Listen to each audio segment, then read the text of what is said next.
that they could prove by just looking at her phone that she did not call Circle K and she did not call Misty. The two people she said she called for Oragel. So another lie from her. That's number 3, I believe. So to check and see whether they had Oragel, they didn't. So then I called Misty. None of that in there at all. They also see a message from the defendant to Danny. We looked at this earlier. This is when she's leaving the Circle K and is about to go to the drug dealer at 10:30. Gonna run to 204, I guess. This is something that she had left out in this initial interview with Snyder and Lemons. So they interview her again, and this time it's in the interview room. And they want to ask her, what's the deal with this 204 thing? Here's what she tells them. Oh, yeah, that was a trip to the drug dealer, but it wasn't actually to buy drugs.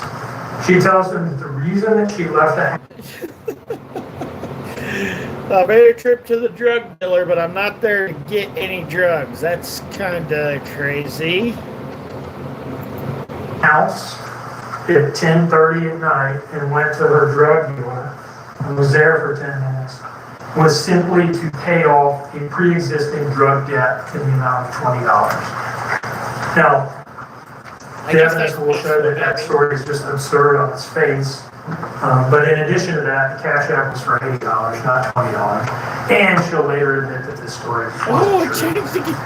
That's like 4 now. 4 lies they've caught her in. So she said she went there to pay the drug dealer $20, but she actually sent them $80. That's a lot. There's a big difference there. That's lie number 4. But here she is launching it. Or 5. Yeah, and I was already heading back by the time that. So at 10:40, you checked in that you were turning on 204 to meet, right? Yeah, like I'm turning on 204 now, like I'm about to meet him. That's what I was telling someone. And at that point, you didn't get anything. No, I just paid him $20. I gave him $20 no left. It was a couple days ago. Just paying off a $20 debt, not actually buying drugs. Because after all, she tells them, other than marijuana, I don't use drugs. Well, another lie. You didn't get a person for that. I spent $20. And even though I didn't get a person, like $35. Last time I asked him. I was I don't do it like that. Like anything anybody ever anything with me is something you. Gotta move, so TikTok thinks I'm still there.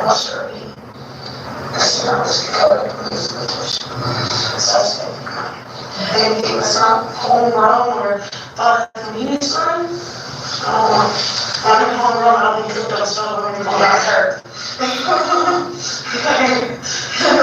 Homegrown is wrong, not creative. Very strong, detailed denial of the use of any drugs other than marijuana. And the reason they're asking her whether she got Percocet from the drug dealer that night is that they had seen some messages about buying Percocets as well when they went through her phone. And they asked her about that. What about these text messages with you? Look like you're buying Percocet, using Percocet. And her story at this time is, oh, those are for a friend. I'm just the middleman for her friend Cheyenne, who likes Percocets but doesn't, I guess, know a dealer herself.